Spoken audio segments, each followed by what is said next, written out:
Hello दोस्तों, प्रभु यीशु आपको प्यार करते हैं। आज का जो वचन है मैं आपके लिए पढ़ूंगा।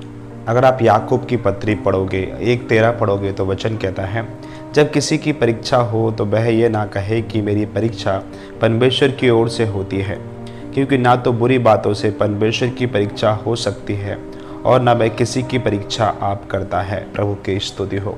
यहाँ वचन कह रहा है कि परमेश्वर किसी की परीक्षा नहीं करते हैं। मनुष्य अपनी ही अभिलाषा में खिंचकर परीक्षा में पड़ता है, जैसे वचन 14 कहता है, परंतु प्रत्येक व्यक्ति अपनी ही अभिलाषा में खिंचकर परीक्षा में पड़ता है। प्रभु की स्तुति हो। हाँ, बहुत बार ऐसा ही होता है कि हम परीक्षा में पड़ जाते हैं किसी प्रकार के, लेकिन वचन कह रहा है कि ये ऐसी परीक्षा परमेश्वर की ओर से नहीं होती है। परमेश्वर किसी की परीक्षा नहीं करते हैं। हम अपनी ही अभिलाषा में खिंचकर परीक्षा में पड़ जाते हैं। एक उदाहरण के लिए मान लीजिए कि आपने आईफोन लेने की मन में अभिलाषा रखी है और आपको पता है कि मेरी हैसियत नहीं है, मैं अभी आईफोन लेने के रखने के कंडीशन में नहीं हूँ, लेकिन फिर भी आप अभिलाषा रखते हो और आप सपने देखते हो आईफोन लेने के। ऐसे केस में आप परीक्षा में पढ़ सकते हो।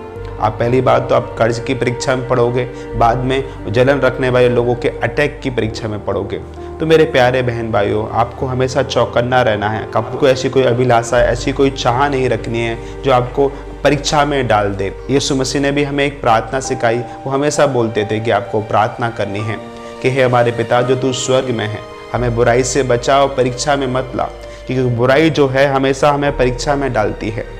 कि वचन कहता है कि झूठी बड़ाई और दिखावे के लिए कुछ मत करो। कि बहुत बार झूठी बड़ाई दिखावे के लिए, लोगों के सामने शो ऑफ करने के लिए, लोगों को नीचा दिखाने के लिए हम बहुत बार बहुत सी चीज़ें खरीदना चाहते हैं और बहुत से काम हम करना चाहते हैं। ऐसे सारे काम जो हैं हमें परीक्षा में डाल सकते हैं। हमें प्रभु पे भरोसा रखना चाहिए कि परमेश्वर आपके विरोधियों को और आपके सताने वालों को नीचा दिखाएंगे। हमें अपने तरीके से कभी करने की कोशिश नहीं करनी चाहिए। गॉड ब्लेस यू प्यारे बहन भाइयों।